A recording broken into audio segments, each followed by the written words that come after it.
পোশাক, ওটা কখনো ভক্তের প্রকাশ নয়। ভক্ত হতে গেলে আগে নিজের মনটাকে শুদ্ধ করতে হবে। তাহলে বলবেন, তাহলে মা তিলক করি কেন? আমরা তিলক পরবো কেন? গলায় মালা পরবো কেন? আমরা গেরুয়া বসন পরবো কেন? এটার কারণ একটি এটা তো মাঠের মধ্যে মাগো কীর্তন হচ্ছে, আজকে ভক্তরা বসেছে, তা নিশ্চয়ই এই মাঠে চাষ হয়, তাই তো? এই মাঠে যে চাষ হয় এটা তো রোড সাইড। এই যে চাষ হয় এখানে যদি বেড়া না দেওয়া থাকে, যদি একটি ফুলের বাগান করেন বা একটি ফসলের বাগান করেন, তাহলে কি হবে? রাস্তাধারী ছাগল গরু ছাগলে সবাই এসে কি করবে? মুড়িয়ে খেয়ে যাবে ফসল, তাই তো বাবা? মুড়িয়ে ফসল খেয়ে যাবে। তাই সেই জমিটাকে রক্ষণাবেক্ষণের জন্য কিন্তু একজনের প্রয়োজন। লক্ষ্য করতে হবে যে আমার ফসলটা রক্ষা করার জন্য একজনকে থাকতে হয়। আর ঠিক সেভাবেই আমাদের এই দেহরূপটা হলো একটি জমি, দেহটা একটি জমি। আর এই দেহরূপ জমিতে আমাদেরকেও কিন্তু বেড়া দেওয়া লাগবে, কারণ আমাদের আশেপাশে অনেক পশু ঘোরাফেরা করছে বাবা। আর সেই পশুদের থেকে রক্ষা পেতে গেলে সবার আগে আমাদের বেড়া দিতে হবে। আর সেই বেড়াগুলো হলো তিলক ধারণ করা, তুলসীর মালা পরা, গলায় মাগো তুলসীর মালা ধারণ করে ডোর কপিন বহির্বাস পরে, এগুলো হলো আমাদের দেহরূপ জমিতে বেড়া দিতে হয়। তবেই ভক্তির পথে প্রথম সঞ্চার ওই বীজ অঙ্কুরিত হয়ে যায়। মা শ্রী গুরু নিতাই গৌর প্রেমানন্দে হরি বল হরি বল। তাই আজকে এখানে ভক্ত বাঞ্ছারাম, কেমন ভক্ত দেখুন। আমরা নিজেকে ভক্ত বলি, আমরা তিলক সেবা করি, মালা ধারণ করি, তাই না? নাম জপ করছি, আমরা ভক্ত বলি। আজকে বাঞ্ছারাম কি করছি? প্রত্যেক দিন প্রভাতকালে উঠি বনপুষ্প চয়ন করে বাঞ্ছারাম আমার কি করি? মন্দিরে বসে বসে প্রভাতকালে ভগবানের গীত গাইছি আর ভগবানকে কি করছি? সেবা দিচ্ছি। কিন্তু প্রত্যেক দিন এমনভাবে চললেও একদিন পাড়া প্রতিবেশী সবাই এসে বাঞ্ছারামকে ডাকছে, গ্রামের সবাই এসে ডাকছে আর বলছি, বাঞ্ছারাম বাঞ্ছারাম। বাঞ্ছারাম বাইরে বেরিয়ে এসেছি। আরে বাবা, তোমরা সবাই মিলে এসেছো? গ্রামবাসীরা সবাই মিলে আমার কুটিরে এসেছো, আমি বড় খুশি হয়েছি। কিন্তু কেন এসেছো? গ্রামবাসীরা বলছে, বাঞ্ছারাম, এই যে তুমি প্রত্যেক দিন প্রভাত সময়ে উঠি বনপুষ্প চয়ন করে ফুল তুলে মালা গেঁথি ভগবানকে পড়াও, ভগবানকে এত ভক্তি করো, ভালোবাসো, তুমি ভগবানকে সেবা দিয়ে তারপর প্রসাদ পাও, তোমার কীর্তন শুনি আমাদের সকালবেলায় ঘুম ভাঙে। জানো বাঞ্ছারাম, এটা শুনি আমাদের বড় ভালো লাগে। কিন্তু একটি কারণে তোমার বাড়িতে এসেছি। কারণটা কি? না, তুমি তো ভগবানকে এত ভালোবাসো, কিন্তু বলতে পারো বাঞ্ছারাম, তুমি যে ভগবানকে নৈবেদ্যটা নিবেদন করো, যদি কোনো বিগ্রহ না থাকে সেখানে কেমন করে তুমি নিবেদন করো? মন্দির আছে, বাঞ্ছারামও আছে, কিন্তু মাগো সেখানে কিন্তু কোনো বিগ্রহ নেই। আপনারা ভাবছেন নিশ্চয়ই যে বিগ্রহ যদি না থাকে কাকে মালা পরায়, বিগ্রহ যদি না থাকে কাকে সেবা দিয়ে সেই প্রসাদ পায়? এটা হয় না মা। এই যে আজকে মহাপ্রভু দাঁড়িয়ে আছে, মহাপ্রভুকে প্রণাম করছেন, মহাপ্রভুকে ভোগ নিবেদন করা হচ্ছে, তাই সবাই প্রসাদ পাচ্ছেন। আপনারা মহাপ্রভুকে দেখেছেন বলেই সবাই প্রণাম করে এসছেন। ওখানে যদি প্রভুকে না দাঁড় করানো হতো, আপনারা কি কেউ মাথা নোয়াতেন? মানে ঠাকুর দেখবো তারপর তো প্রণাম করবো, তাই না বাবা? ঠিক সেরকম গ্রামবাসীরা বলছে, তোমার বিগ্রহ কোথায়? আমরা জানি তুমি বড় গরিব, তুমি ভিক্ষা করে মাধুকরী করে তোমার জীবন চলে, তবে তুমি যদি চাও, তুমি যদি অনুমতি করো, আমরা সবাই মিলে ওই মথুরার হাট থেকে তোমায় একখানি বিগ্রহ কিনে দিয়ে যাব, তুমি প্রত্যেকদিন বিগ্রহ সেবা করবে। আর এই কথা শুনে বাঞ্ছারাম বলছি, বাবা তোমরা যে বলেছো আমি খুব খুশি হয়েছি, কিন্তু তোমরা যে বলছো এখানে কোনো বিগ্রহ নেই, হ্যাঁ গো, মন্দিরে কি বিগ্রহ দাঁড়িয়ে থাকলেই শুধু মন্দির হয়? বিগ্রহ স্থাপন না করলে কি দেবতা থাকে না? শুদ্ধ মনে যদি একবার তাকে ডাকা যায়, সে যে না এসে পারে না গো। তোমরা যে বলছো এখানে বিগ্রহ নেই, মাগো ভগবানকে টাকা থাকলেই বাজার থেকে কিনে আনা যায়, কিন্তু ভগবান নিজের থেকে যদি কোনো ভক্তকে ধরা দেয়, সেই ভক্তের দরটা কেমন হয়। একজন ভক্ত ভগবানকে কুড়িয়ে পেল, আর এক ভক্ত অনেক টাকা দিয়ে লক্ষ লক্ষ টাকা করে খরচ করে বিগ্রহকে কিনে এনেছে। আচ্ছা আপনারাই বলুন তো, কোন বিগ্রহের কাছে আপনারা যাবেন? টাকা ফেললে অর্থ পাওয়া যায়, অর্থ ফেললেই কিন্তু বিগ্রহ পাওয়া যায়, কিন্তু অর্থ দিয়ে আজকাল সবটা পাওয়া গেলেও মা, টাকা দিয়ে কিন্তু সবটা পাওয়া যায় না।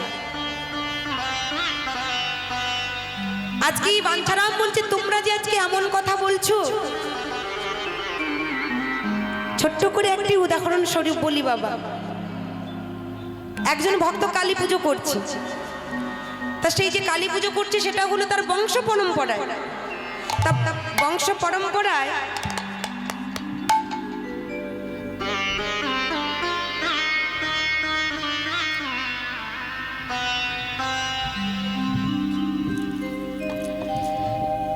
একজন ভক্ত বলছি,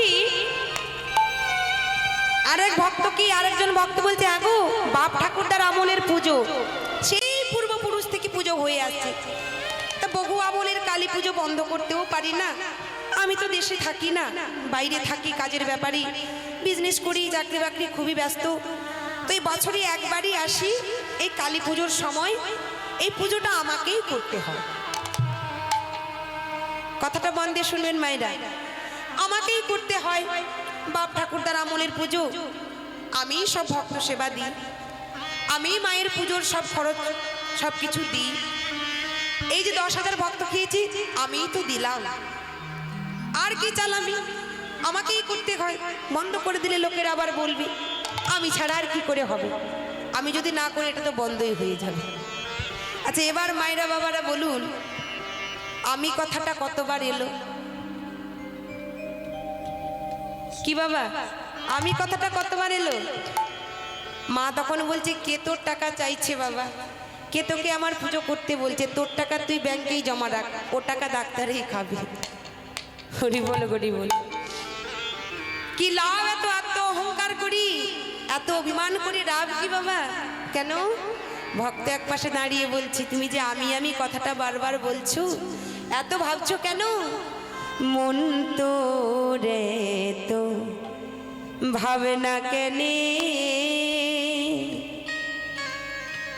মন তো রে তো ভাবে না কেনে, একবারে কালী বলি বলি বসনা ধ্যানে, মন তো রে তো ভাবে না কেনে, একবারে কালী বলি বলি বসনা ধ্যানে, মন তো রে তো ভাবে না কেনে।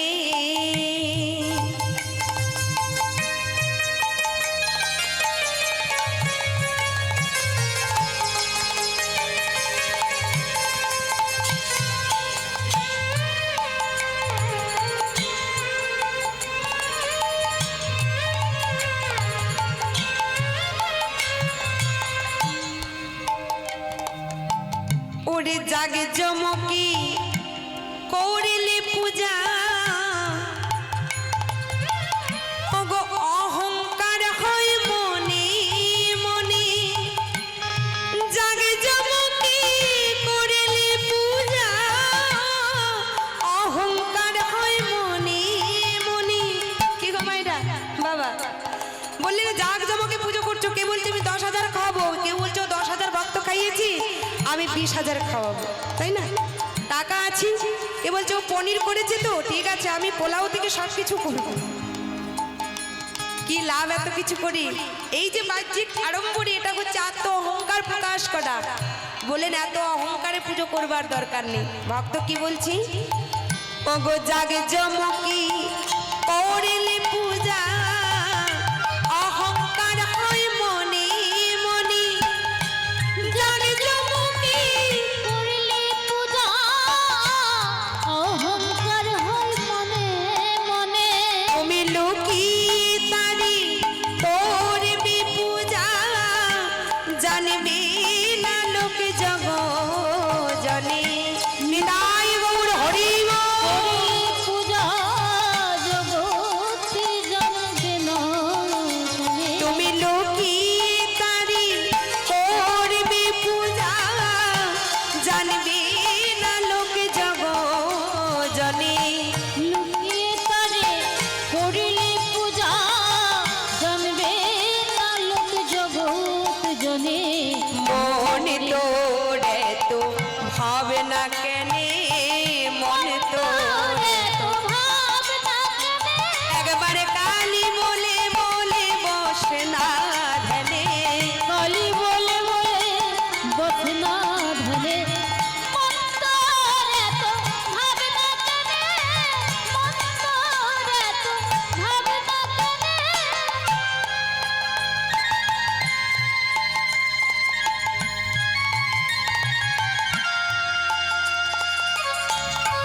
পাষাণ মাটি মূর্তি কাজ কি রে তোর শিব শনি ধাতু পাষাণ মাটি মূর্তি কাজ কি রে তোর শিব শনি তুমি মনোময় প্রতিমা গড়ি বসাও হৃদি পদ্মাসনে মনোময় প্রতিমা গড়ে বসাও দিদি পদ্মাসনে তুমি মনোময় প্রতিমা গড়ি বসাও হৃদি পদ্মাসনে মনোময় প্রতিমা গড়ে বসাও দিদি পদ্মাসনে মন তোরে তো ভাবনা কেনে মন তোরে তো ভাবনা কেনে একবার কালী বলে বলে বসে না ধ্যানে মন তোরে তো ভাবনা কেনে হরি বল হরি বল ভাবনা কেনে মন্তরে তো ভাবনা কেনে বললেন দান কেমন করতে হয় বাবা দান কেমন করতে হয় বললেন দান করলে এখন দেখবেন কোথাও হয়তো মাধুপুরি করতে গিয়েছেন ভিক্ষা করে হয়তো মেলা যেমন আজকে অনুষ্ঠান হচ্ছে হরিনাম হচ্ছে প্রসাদের ব্যবস্থা হয়েছে একজন বাবা কি করেছে আজকে এই যে শঙ্কর প্রসাদ আরি বাবা হয়তো কোথাও কোথাও মাধুপুরি করতে গিয়েছে সেখানে একজন বলছে হ্যাঁ গো তা আমি তোমাকে না হয় আজকে কীর্তনিয়ার যে খরচটা ওটা আমি না হয় তোমায় দিয়ে দিই তবে দেখো আমার কিন্তু একটা শর্ত আছে এটা একটা উদাহরণ স্বরূপ বলছি বাবা যেটা বাহ্যিক জগতে আমাদের বর্তমান কলিযুগে ঘটছে যে আমি কীর্তনের খরচটা আমি ডোনার করে দিচ্ছি তবে এই যে ডোনেটটা করে দিচ্ছি এতে কিন্তু একটা কথা আছে কি না কথাটা আমি যে টাকাটা দিচ্ছি রাধে রাধে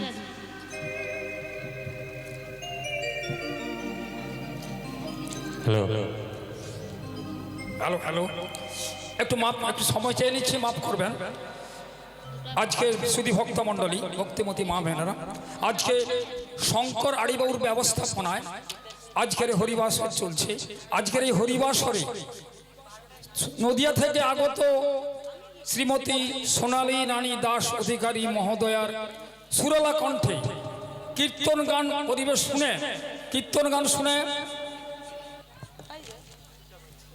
রামচন্দ্র সুর ও বিমলা সুর স্মৃতির উদ্দেশ্যে উনার পুত্র উনাকে স্বর্ণ নয় রৌপ্য নয় ভারতীয় মুদ্রায় 100 টাকা দিয়ে সম্মাননা জ্ঞাপন করছেন আপনারা আশা করি আপনাদের সমর্থন করবেন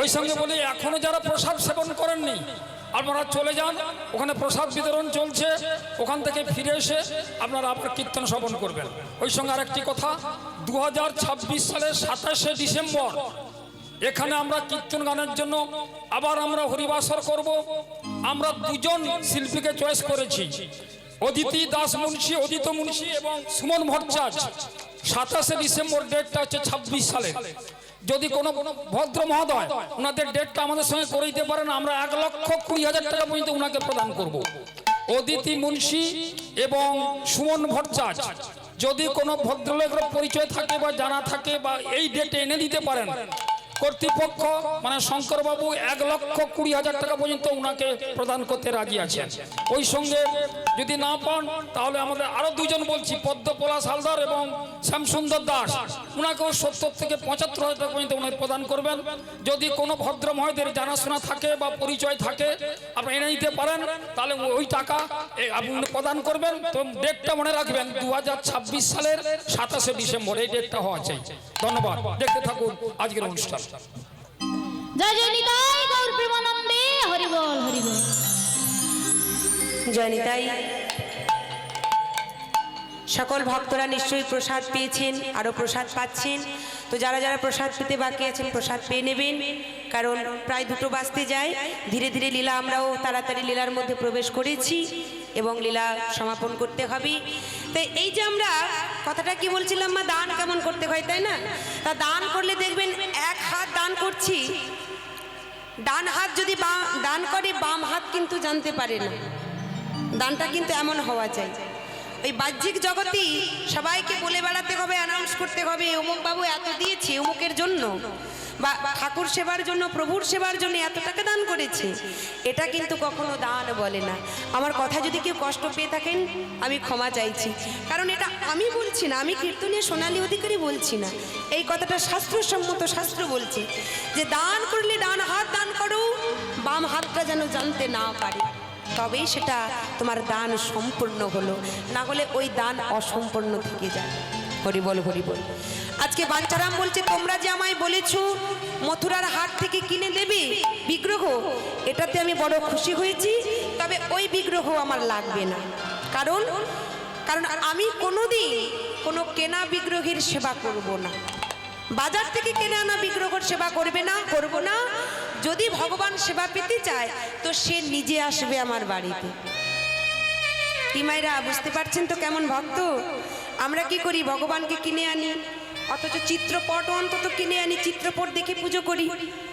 এমন ভক্ত মন্দিরে রয়েছে, পুজোর সব জোগাড় যন্ত্র সবই রয়েছে, আরতি রয়েছে, পুজোর থালা রয়েছে, সব কিছু আছে, পুজোর মালা গাঁথা হয়, চন্দন ঘষণ করা হয়, পুষ্পে নিবেদন করা হয়, ভগবানকে নিবেদন করে, কিন্তু কোনো বিগ্রহ নেই। মনের মধ্যে বিগ্রহ স্থাপন করে সে কিন্তু যেই স্থানে বিগ্রহকেই স্থাপন করেছে মনে মনে সেই জায়গাতে মালা প্রদান করে, ভোগ নিবেদন করে, কিন্তু কোনো বিগ্রহ বাজার থেকে কিনে আনেনি। বললেন শোনো, যেদিন আমি বাজার থেকে বিগ্রহ তোমরা কিনে নিয়ে আসবে তোমরা পুজো করবে, কিন্তু আমি করব না। যদি ভগবান পুজো পেতে চায় আমার হাতে, তাকে নিজেকে আসতে হবে। এমন ভক্ত আমরা হতে পারবো বাবা? এত ক্ষমতা আমাদের আছে? গ্রামবাসীরা সবাই বলছে বাঞ্ছারাম কি বলছো তুমি, এমনটাও হতে পারি, এটা হওয়া সম্ভব? গ্রামবাসীরা বলছে হ্যাঁ, হয়তো সম্ভব হতেও পারি, ভক্ত মানুষ, ভগবান আসলেও আসতে পারি। বেশ, তাহলে কবে আসে সেই অপেক্ষায় আমরা থাকলাম, চলো সবাই ঘরে ফিরে যাই। সবাই চলে গেল, আর প্রভাত সময়ে অন্ধকার ভাব রয়েছে, ঠিক ঠিক দিনের আলো দেখা যাচ্ছে না। একেবারেই প্রভাত সময়ে বাঞ্ছারাম আমার কি করেছে, ওই কারতীয় নদীর জলে, অর্থাৎ নবগ্রামে কারতীয় নদী, একটি নদী ছিল যার নাম হলো কারতীয় নদী, সেই কারতীয় নদীর জলে স্নান করবার জন্য বাঞ্ছারাম তিনি চলে যাচ্ছে। আর হঠাৎ করে দেখছি একেবারে ঘুটঘুটে হয়ে কালো হয়ে ঘন ঘটা, চারিদিকে ঝঞ্ঝার অন্ধকার, যেন দুর্যোগ নেমে আসছে। হঠাৎ করে চারিদিকে মেঘাচ্ছন্ন হয়ে গেল এবং বজ্রপাত হচ্ছে, ঘন ঘন বজ্রপাত হচ্ছে, বৃষ্টি পড়ছে। আর তাই দর্শন করে সবাই, বাজ পড়লে কেউ বাইরে থাকে না, থাকে না, তা সবাই জানি আমরা যে বাজ পড়লে সবাই ঘরে চলে যায়। তাই যেই না বজ্রপাত হচ্ছে, সকল ভক্তরা যে কারতীয় নদীর জলে স্নান করতে এসেছিল সবাই প্রাণের ভয়ে ছুটতে ছুটতে ঘরে চলে গেল, কিন্তু বাঞ্ছারাম গেল না। বাঞ্ছারাম গেল না, বাঞ্ছারাম কিন্তু মাগো তিনি কিন্তু আমার সেই কারতীয় নদীর ধারে হাঁটছে, নদীতে নামতে যাচ্ছে স্নান করবার জন্য। কেন? সে যে ভক্ত, সে বলছে প্রভু এই বজ্রপাত হচ্ছে, বৃষ্টি হচ্ছে, দুর্যোগে যদি আমার কিছু হয়ে যায় তাতেও কোনো অসুবিধা নেই, কারণ যদি বিপদ আসতে মনে করে বাবা ঘরে বসে থাকলেও হবে আর বাইরে গেলেও হবে, কারণ নিয়তি কেন বাধ্যতে, নিয়তি কোনো দিনও কোনো কিছুকে কাউকে আটকাতে পারে না, নিয়তি যেটা আছে সেটাই হবে। তাই বাঞ্ছারাম কোনো কিছু পরোয়া না করে ধীরে ধীরে কারতীয় নদীর জলে স্নান করবার জন্য নেমে যাচ্ছে। আর বদনে কি গাইছে গো, ভজ শ্রী কৃষ্ণ। আমরাও সবাই একসঙ্গে গাইব, সবাই মিলে প্রেম সে দুটি বাহু তুলে দেখি, শ্রী গুরু নিতাই গৌর প্রেমানন্দে হরি বল, হরি বল। ভজ শ্রী কৃষ্ণ, কহ শ্রী কৃষ্ণ, লহ শ্রী কৃষ্ণের নাম রে। ভজ শ্রী কৃষ্ণ, কহ শ্রী কৃষ্ণ, লহ শ্রী কৃষ্ণের নাম রে। ভজ শ্রী কৃষ্ণ, কহ শ্রী কৃষ্ণ, লহ শ্রী কৃষ্ণের নাম রে।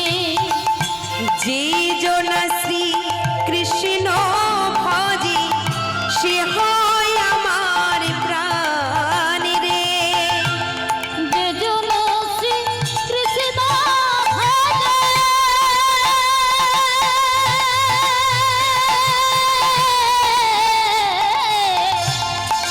জন শ্রী কৃষ্ণ ভজে সে হই আমার প্রাণ রে। ভজ শ্রীকৃষ্ণ কহ শ্রীকৃষ্ণ লহ শ্রীকৃষ্ণের নাম রে। ভজ শ্রীকৃষ্ণ কহ শ্রীকৃষ্ণ লহ শ্রীকৃষ্ণের নাম রে। বাঞ্ছারা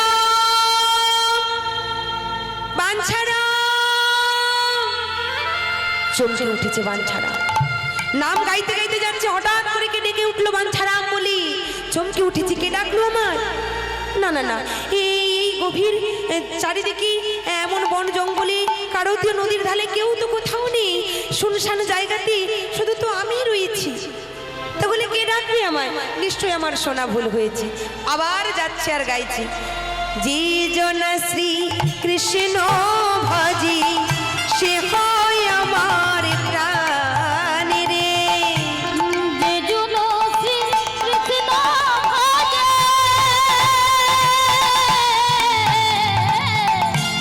যে জন শ্রী কৃষ্ণ ভজে সে হই আমার প্রাণ রে। ভজ শ্রীকৃষ্ণ কহ শ্রীকৃষ্ণ লহ শ্রীকৃষ্ণের নাম রে। ভজ শ্রীকৃষ্ণ কহ শ্রীকৃষ্ণ লহ শ্রীকৃষ্ণের নাম। বাঞ্ছারা কি কে ডাকলো আমার?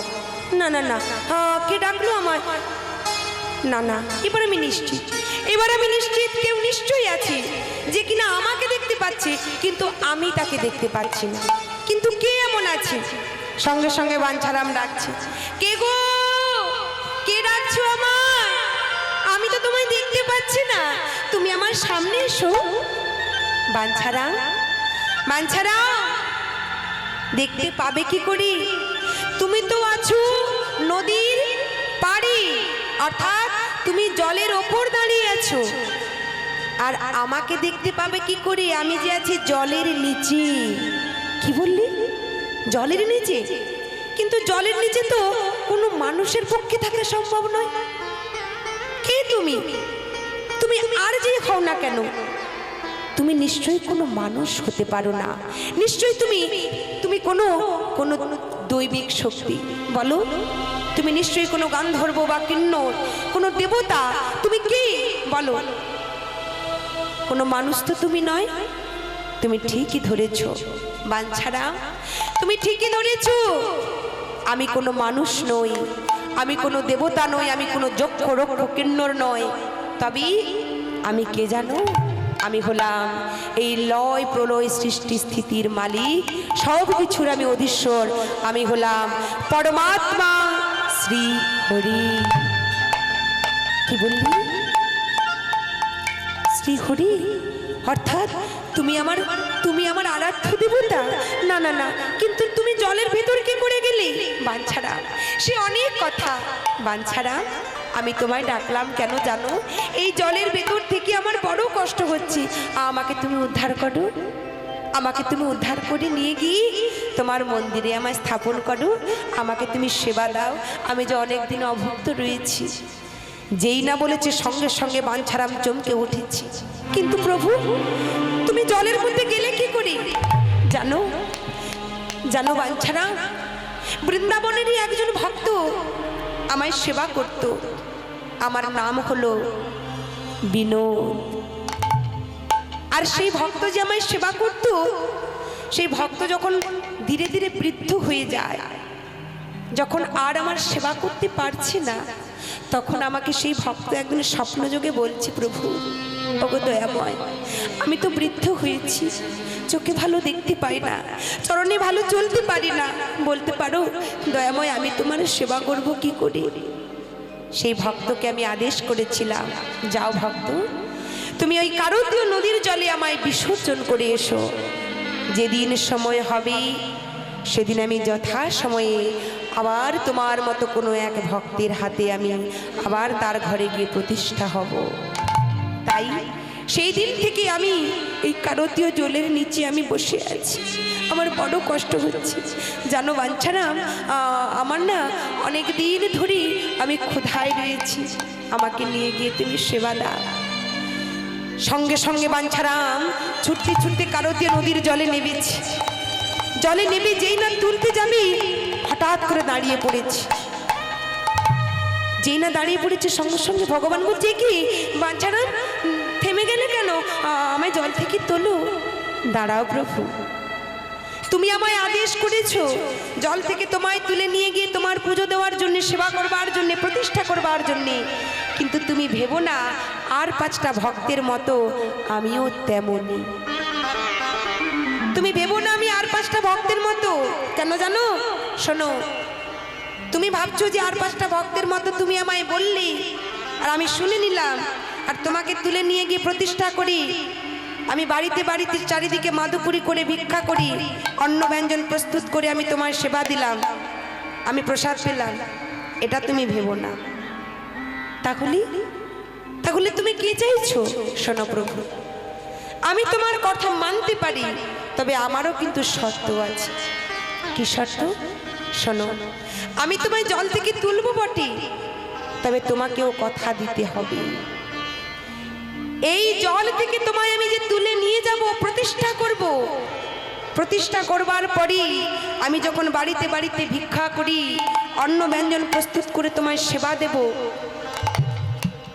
আর তুমি সেই প্রসাদ ওই বিগ্রহ হয়ে বসে থাকবে। আমি নৈবেদ্য নিবেদন করি, আমি ভোগের থালা নিয়ে চলে যাব, সেটা ভেবো না। সচল বিগ্রহ থেকে তোমাকে অচল বিগ্রহ হতে হবে, অচল থেকে সচল হতে হবে। তোমাকে স্বয়ংসী আমার হাতে সেবা করতে হবে। যদি তুমি আমার কথা রাখো, তবেই কিন্তু আমি তোমায় নিয়ে যাব। বলো বলো দয়াময়, বলো বিনোদ, বলো তুমি সেবা করবে তো? বিনোদ বলছি, তুমি কি বলছো বাঞ্ছারা? না না, এ হয় না। তুমি কি কোথাও শুনেছ ভগবান কখনো খেয়েছি? বলো, কোথাও শুনেছো? এত তো পুজো হয় চারিদিকে, মাগো কত কত নৈবেদ্য নিবেদন করা হয় ভগবানকে। ভগবান কি সত্যি খায়? ভগবান খায় কি? ভগবান যদি সত্যি খেত, তাহলে কি এত কিছু দেওয়া হতো? সব তো খেয়ে নেবে, খায় না বলেই আমরা দিই। ভগবান যদি খেত, এত কিছু কেউ দিতাম না। সবাই তো জানি ভগবান খাবে না, ভালো মিষ্টিটা এনেছি, একটু ভোগ দিয়ে দাও ভগবানকে, তারপর আমরা সবাই প্রসাদ পাবো। কিন্তু আমরা তো জানি ভগবান তো খাবে না, তার উদ্দেশ্যে শুধু আমরা তুলসী পত্র নিবেদন করে দিলাম। ভগবান বলছে, শোনো বাঞ্ছারাম, এটা সম্ভব নয়। কি করে আমি খাবো বলো? কোথাও শুনেছো এত ছানা মাখন ঘি লুচি পুরি অন্ন ব্যঞ্জন প্রস্তুত করে আমার সেবা দেয়? কোথাও শুনেছি ভগবান খেয়েছি? ভগবান খায় না, এ খেতে পারে না, এটা হতে পারে না বাঞ্ছারাম, তুমি ভুল করছো। সঙ্গে সঙ্গে বাঞ্ছারাম বলছে, বিনোদ তুমি যা বলছো ভেবে বলছো তো? তুমি যা বলছো ভেবে বলছো তো? হ্যাঁ বাঞ্ছারাম, আমি ভেবেই বলছি। ভগবান খায় না, খেতে পারে না, আমি তো পাথর, আমি পাথরের বিগ্রহ হয়ে কেমন করে খাবো? সেবা করব কি করে? পাথরের বিগ্রহ কি কখনো কোথাও সেবা করেছি? ছানা মাখন লুচি পুরি? যেই না বলেছে, সঙ্গে সঙ্গে বাঞ্ছারাম বলছে, বা বিনোদ, আবারও বলছি, ভেবে বলো, তুমি ভেবে বলছো তো? আমি ভেবেই বলছি বাঞ্ছারাম, পাথরের বিগ্রহ কখনো সেবা করে না, সেবা করতে পারে না, এটা হতে পারে না। বেশ, যদি তাই হয়, পাথরের বিগ্রহ সেবা করে না, সেবা করতে পারে না, তাহলে পাথরের বিগ্রহ হয়ে তুমি কেমন করে আমার সঙ্গে কথা বলছো? পাথরের বিগ্রহ হয়ে তুমি কথা বলতে পারছো, আর সেবা করতে পারবে না? বিনোদ, তোমার কথাই তুমি ধরা পড়ে গেছো। বলো বিনোদ। আজকে বিনোদ বলছে, বাঞ্ছারাম, তোমার ভক্তিতে আমি বাধা পড়ে গেছি। বাঞ্ছারাম, আমি তোমায় কথা দিলাম, ভক্ত মাগো, ভগবান যত না চতুর, যে প্রকৃত ভক্ত হয় বাবা, দেখবেন সেই ভক্ত ভগবানের থেকেও কিন্তু দ্বিগুণ চতুর হয়। আজ ভক্তের ভক্তিতে ভগবান কেমন বাধা পড়ে গেছে, কেমন ধরা পড়ে গেছে।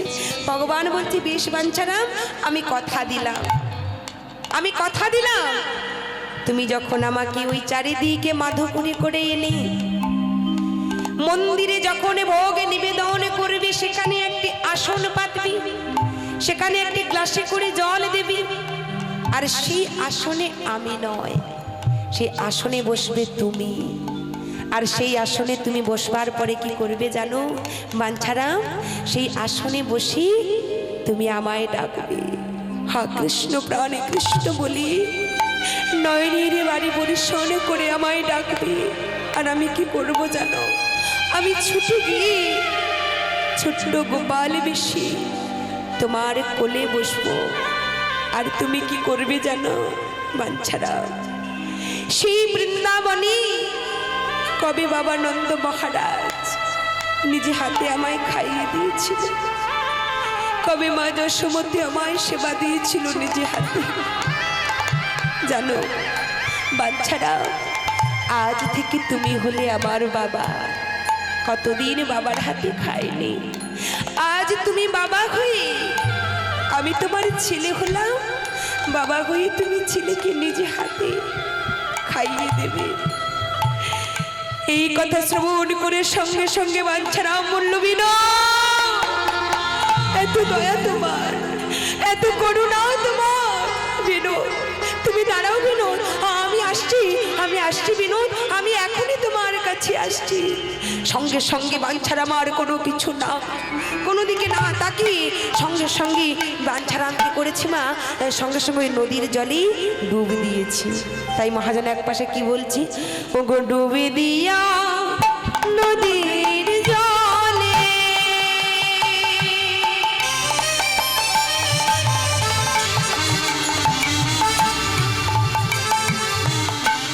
খুঁজিতে লাগিল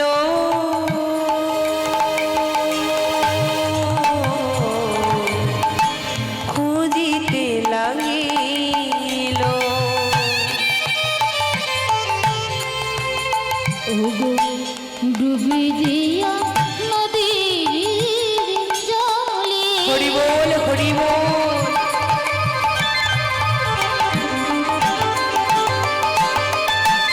খুঁজিতে লাগিল,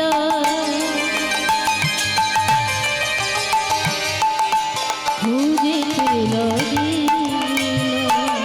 ও গো ডুবে দিয়া নদীর জলে ওগো দয়াময়,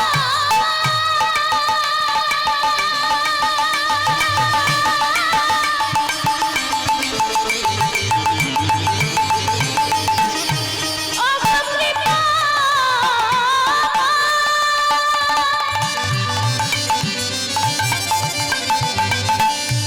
ওগো দয়া,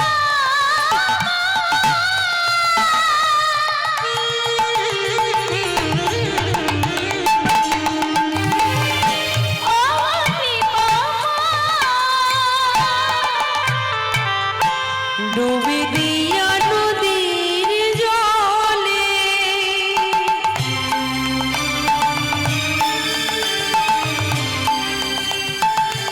আজ খুঁজিতে লাগিল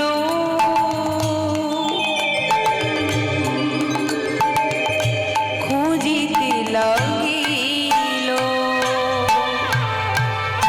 ভক্ত বাঞ্ছা হরি হরি, ওগো ভক্তমন্থা,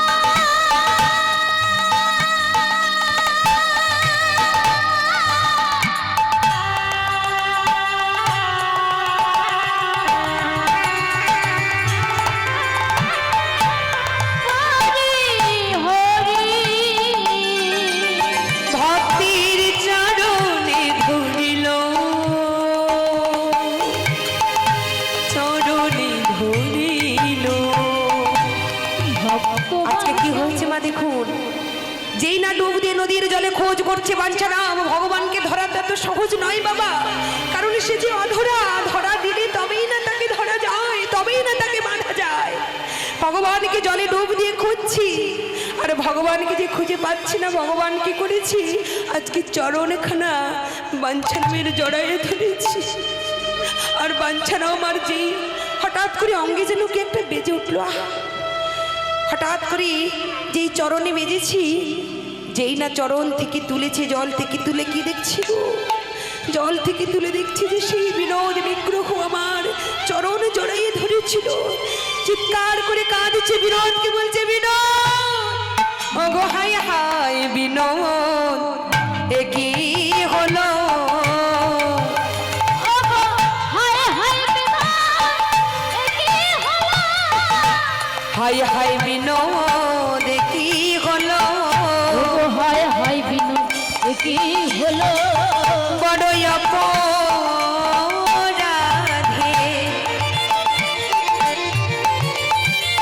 বড়ই অপরাধী করিলে, হায় হায় বিনোদ এ কি হলো, বড় অপরাধে অপরাধী হলে, ওগো হায় হায় বিনোদ এ কি হলো, ওগো ভক্ত বাঞ্ছাকারী হরি, ভক্তের চরণ ধরিল, চরণ ধরিল, ভক্তির চরণ জড়ায়ে ধরেছি। বিনোদকে দর্শন করে বাঞ্ছারাম কাঁদছি, প্রভু এ তুমি কি করেছো বিনোদ, তুমি আমার চরণ জড়াই ধরেছো, আমায় যে তুমি অপরাধী করেছো।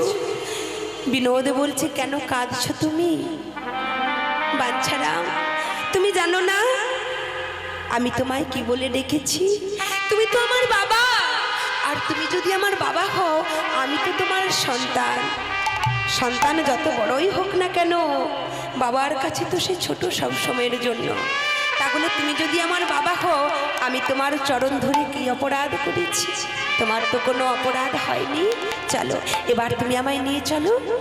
ছুটতে ছুটতে বাঞ্ছারা আমি বিনোদকে নিয়ে গিয়ে সারা অঙ্গের শ্যাওলা পড়ে গেছি, পরিষ্কার করি আজকে সুন্দর করি মন্দিরে প্রতিষ্ঠা করতেছি। যেই না প্রতিষ্ঠা করছি গ্রামবাসীদের সবাইকে ডাকছে, ওগো নবগ্রামবাসী তাড়াতাড়ি ছুটে এসো, দেখো দেখো আমার ঘরে বিনোদ এসেছি, আমাদের গ্রামে বিনোদ এসেছি, তোমরা তাড়াতাড়ি সবাই ছুটে এসো। তাই গ্রামবাসীরা সবাই মিলে আনন্দী সবাই নৃত্য গীতে মেতে আছি এবং আজ ভগবান কি সুন্দর করে বিগ্রহ প্রতিষ্ঠা করছে। কেমন ভাবে গো আজ ভগবানের অভিষেক করছে, কেমন করি, ওগো দধি দুগ্ধ ঘৃত ঘোলে নানা যত্ন করি, ভোলে নানা দুগ্ধ করি, ওগো দধি দুগ্ধ ঘৃত ঘোলে নানা যত্ন করি, দধি দুগ্ধ ঘৃত ঘোলে নানা যত্ন করি, নান করাইল বিনোদের নিজ করে করি, নাম করাইল বিনোদের নিজ করে করি, নান করাইল বিনোদের নিজ করে করি, নাম করাইল বিনোদের নিজ করে করি, নবগ্রামে ছিল যত অধিবাসী গণ, ছিল যত অধিবাসী গণ, ওগো নবগ্রামে ছিল যত অধিবাসী গণ, নবগ্রামে ছিল যত অধিবাসী গণ, হরি ধ্বনি উলু ধ্বনি হরিল ভুবন নিতাই গৌর হরিবল, উলু ধ্বনি হরি ধ্বনি, নবগ্রামে ছিল যত অধিবাসী গণ, নবগ্রামে ছিল যত অধিবাসী গণ, ওগো হরি ধ্বনি উলু ধ্বনি হরিল ভুবন, হরিধ্বনি উলুধ্বনি হরিল ভুবন, তাদের আনন্দ আর ধরে না, আনন্দ এর ধরে না, আনন্দ আর ধরে না, আনন্দ এর ধরে না, নিরানন্দ দূরে গেল আনন্দ আর ধরে না, নিরানন্দ দূরে গেল আনন্দ এর ধরে না, ওগো নিরানন্দ দূরে গেল আনন্দ আর ধরে না, নিরানন্দ দূরে গেল বিনোদের ঘরে পেয়ে হৃদয় গৌর হরিবল, নিরানন্দ দূরে গেল, নিরানন্দ দূরে গেল, নিরানন্দ দূরে গেল, আনন্দ এর ধরে না, আনন্দ এর ধরে না, আনন্দ এর ধরে না। তাহলে বাঞ্ছারাম যেমন বলেছিল বাজার থেকে কেনা বিগ্রহ সেবা করবে না, সে কিন্তু ঠিক সেই কথা রেখেছে, মা রেখেছে তো। তাহলে বিনোদকে পেয়ে গেল, এবার বিনোদের সেবা করছি, গ্রামবাসীরা এসে দাঁড়িয়ে দাঁড়িয়ে দেখছি, বলছে ও বাঞ্ছারাম, একজন আরেকজন চাই, এই তুই বল না, তুই বল, আরেক আরে তুই বল, আরেকজন বলছে আমি না তুই বল, মানে গ্রামবাসীরা একে অপরকে বলছে তুই বল, সে বলছে তুই বল, কেন সবাই তো জানে বাঞ্ছারাম কথা রাখবে না, তাই একে বলছে তুই বল, তাকে বলছে তুই বল, আয় তুই বল, কিন্তু কথাটা কি যেটা এ তাকে বলছে সে তাকে বলছে, তখন বাঞ্ছারাম বলছে আগো তোমরা কি কিছু বলতে চাও? তা বলো না, কোনো অসুবিধে নেই। না দেখো বাঞ্ছারাম, মানে বলছিলাম কি, তুমি যে বিনোদকে পেয়েছো খুব ভালো কথা। দেখো বিনোদকে কত সুন্দর লাগছে, কিন্তু জানো ওই মানে আমি বলছি না, গ্রামবাসীরা সবাই বলছি যে এই নবগ্রামে সবাই বলছে যদি এই বিনোদের কাছে একটু ছোট্ট বিনোদিনীকে এনে দিতে তাহলে একটু ভালো হতো। এমন খালি খালি লাগছে না, বিনোদ একা বাসিনে দাঁড়িয়েছে, মানে ঘরে ছেলে থাকলে তো বৌমা আসবে কি বাবা, বৌমা তো আনতে হবে, কারণ ছেলে হয়েছে মানে বৌমা আনতে হবে, নাহলে কি হবে? হবে না। তা গ্রামবাসীরা বলছে বিনোদ এসেছে, কেমন খালি খালি লাগছে, যদি একটু বিনোদিনীকে তুমি বলতে তাহলে মথুরার হাট থেকে একটি বিনোদিনী এনে দিতাম। বাঞ্ছারাম বলছে যা বলেছে বলেছ, আর বলো না। যেমন করে আমি বিনোদকেও কিনে আনিনি, ওই বিনোদিনীকেও আমি কিনে আনতে পারবো না। তার যদি ইচ্ছে থাকে আমার ঘরে সেবা নেওয়ার, সে নিজেই আসবে। বাঞ্ছারামের এই কথা শুনে গ্রামবাসীরা বলছে হলেও হতে পারি, ভক্ত মানুষ, যেমন বিনোদের কথা বলেছে বিনোদ এসেছে, তাহলে বিনোদিনীও আসতে পারি। সবাই আর কিছু না বললে বলেন চলো।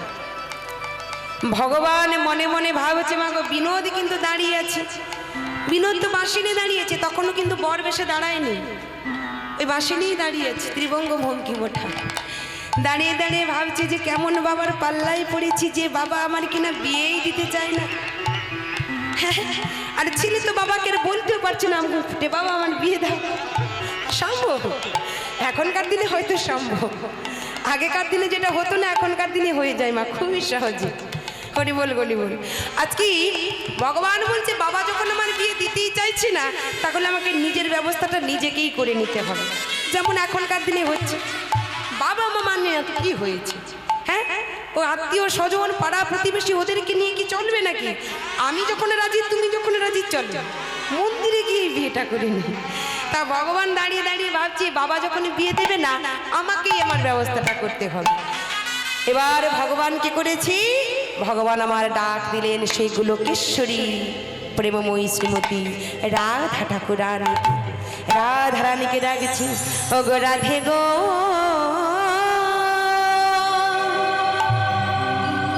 ও গো প্রেমময়ী,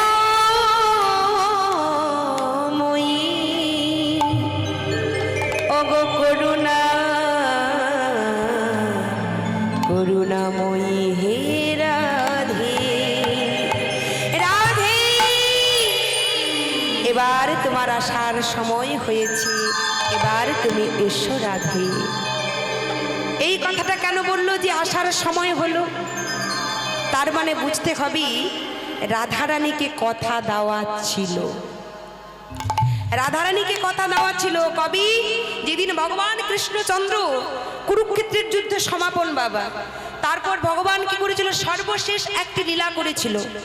গান্ধারীর 100 পুত্র তারাও প্রাণ হারিয়েছে।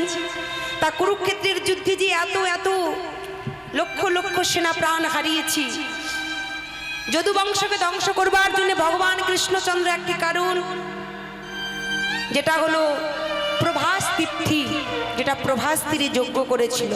কেউ বলে দানব্রত যজ্ঞ, আবার কেউ বলে প্রভাস যজ্ঞ। ভগবানের সর্বশেষ লীলা ওই প্রভাস যজ্ঞ। এই প্রভাস যজ্ঞ কেন বলা হয়েছে না, প্রভাস নদীর তীরে যজ্ঞটি করা হয়েছিল, তাই বলা হয় প্রভাস যজ্ঞ। তা সেই প্রভাস যজ্ঞ ছিল সর্বশেষ লীলা।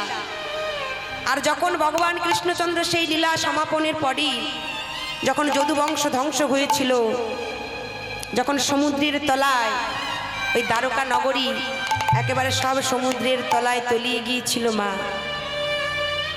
তখন ভগবান কৃষ্ণচন্দ্র রাধারানীকে সবার আগেই সশরীরে পাঠিয়েছিল একেবারে গোলকে। কারণ রাধারানীর মৃত্যু যন্ত্রণা ভগবান সহ্য করতে পারবে না, তাই রাধারানীকে সশরীরে পাঠিয়ে দিয়েছিল গোলকে, বৈকুণ্ঠে পাঠিয়ে দিয়েছিল। কিন্তু ভগবান নিজে কি করলো, জরা ব্যাধির তীরে নিজেই কিন্তু তার প্রাণ নিজেই ত্যাগ করেছিল। জরা ব্যাধির হাতি সেই জরা ব্যাধির তীরে নিজের সেই কোমল চরণে তীর বিদ্ধ হয়েছিল। আর ওই মৃত্যু যন্ত্রণাটা ভগবান উপলব্ধি করেছিল। ছটফট করতে করতে ভগবান প্রাণ ত্যাগ করেছিল। আর রাধারানী গোবিন্দকে বলেছিল, বধূ মর্তে তুমিও গেলে আমিও গেলাম, তা মর্তধামে যখন তুমি গেলে আমিও গেলাম, সেখানে মর্তধামের মানুষ বলে যে মৃত্যু যন্ত্রণা নাকি বড় যন্ত্রণা, সে যন্ত্রণার থেকে বড় যন্ত্রণা নাকি আর কিছু হয় না। তাহলে বধূ তুমিও গেলে আমিও গেলাম, আমাকে কেন তুমি সশরীরে আগে গোলকে পাঠিয়ে দিলে, কেন বৈকুণ্ঠে পাঠিয়ে দিয়েছো? আর তুমি কিনা মৃত্যু যন্ত্রণাটা তুমি একা সহ্য করেছ? আমিও জানতে চাই। 100 বর্ষ আমি কেঁদেছি তোমার জন্য কৃষ্ণ বিরহে। যখন ভগবান মথুরায় চলে গিয়েছিল, আসি বলি কালা গেল সে মথুরা, সে কালীর সুখী আর কত বাকি। 100 বর্ষ কেঁদেছিল শ্রীমতী রাধারানী। রাধারানী বললেন, বধূ আমি জানতে চাই, আমি বুঝতে চাই, কৃষ্ণ বিরহ যন্ত্রণা বেশি নাকি মৃত্যু যন্ত্রণাটা বেশি?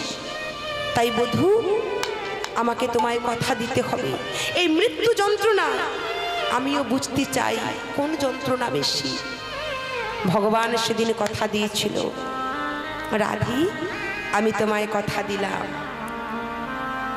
আবার পুনরায় এই বৃন্দাবনে যখন আমি বিনোদ রূপে পূজিত হব, তখন তুমি একজন রাজার ঘরে বিনোদিনী হয়ে জন্মগ্রহণ করবে, রাধারানী নাম নিয়েই জন্মগ্রহণ করবে। তুমি হবে আমার পাশে সেই বিনোদের পাশে বিনোদিনী। আর সেই যে কথা দেওয়া ছিল বৃন্দাবনেরই একজন জমিদার, যার নাম ছিল বনমালী রায় বাহাদুর, সেই রাজা বনমালী রায় বাহাদুর এবং মা হলো মহামায়া দেবী, তাদের কোনো সন্তানাদি ছিল না মা। বহুদিন পরই ভগবানের কৃপায় রাধারানী আমার সেই মা মহামায়ার কোল আলো করে জন্মগ্রহণ করলেন। তাই যেই না জন্মগ্রহণ করেছি মা, সবাই মিলে মনের আনন্দে রাজ পরিবারে এতদিন পরে কন্যা সন্তান জন্মগ্রহণ করেছি। তাই আজকে বৃন্দাবনী সবাই বৃন্দাবন মাসিরা ছুটতে ছুটতে চলেছে। হ্যাঁ গো, জানো রাজার ঘরে একটি কন্যা সন্তান হয়েছে। চলো চলো, এতদিন পরে আমাদের রাজার ঘরে যখন সন্তান হয়েছে, আমরা সবাই মিলে দেখে আসি। চলো চলো সবাই চলে যাই। তাই সবাই ব্রজমাইয়ারা ছুটতে ছুটতে রাজার ঘরে চলে যাচ্ছে। আর বৃন্দাবনের তো একটি বল আছে, কি বলুন তো মা? বৃন্দাবনের বল কি বাবা? রাধে রাধে।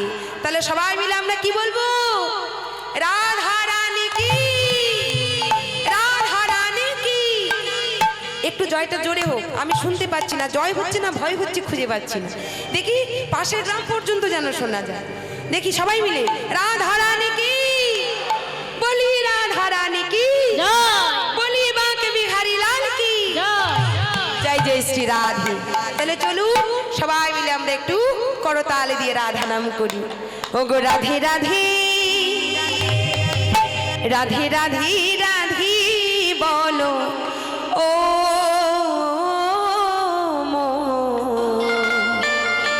সবাই মিলে করতালি দিয়ে প্রেমসী।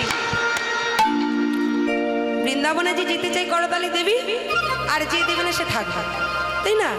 বৃন্দাবনে যেতে গেলে টিকিট লাগবে, কিন্তু তবে হাফ টিকিটে হবে না, বসে থাকবে এরকম হবে না, ফুল টিকিট চাই। ফুল টিকিট করতে গেলেই করতালি, করে করে করতালি। যাদের আছে কর তারা দেবে, যাদের নেই তারা বসে থাকবে চাদরের ভেতর রেখে দিয়ে। সবাই মিলে দেখি।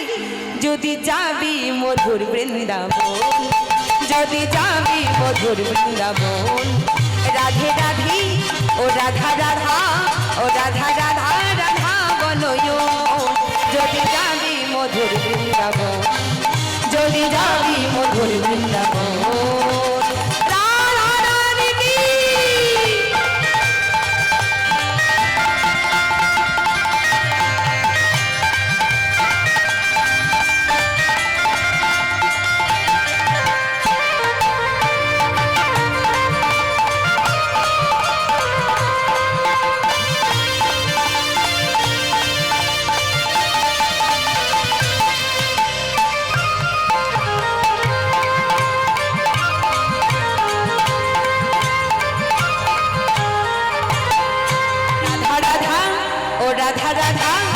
রাধা রাধা রাধা বলে। যদি যাবি মধুর বৃন্দাবন, যদি যাবি মধুর মধুর বৃন্দাবন, যদি যাবি মধুর বৃন্দাবন। রাধা রাধা রাধা রাধা রাধা রাধা বলো ওরে মন, যদি যাবি মধুর বৃন্দাবন, যদি যাবি মধুর বৃন্দাবন।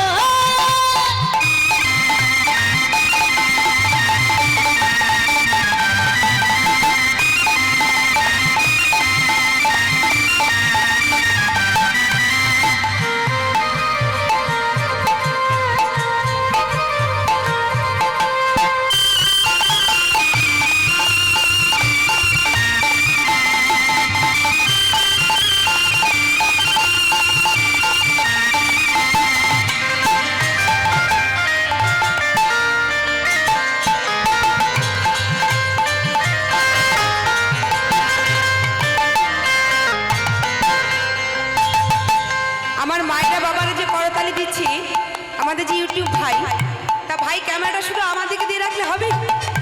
সবাই মায়েদের বাবাদের সবাইকে তো দেখাতে হবে, তাই না? আমি কে? আমার বাবারা মায়েরাই তো সব কিছু।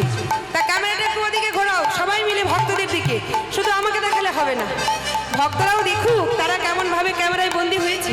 সবাই মিলে প্রেমসী, সবাই মিলে দেখি বাবু দিলে হরি বল হরি বল। সবাই মিলে একটু একই সঙ্গে মুড়ি ভাজার মতো যেন না হয়ে যায়, দেখি একই সঙ্গে।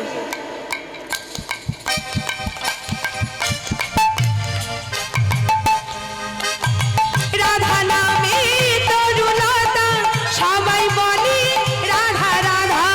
বৃন্দাবনে অরুলতা সবাই বলে রাধা রাধা।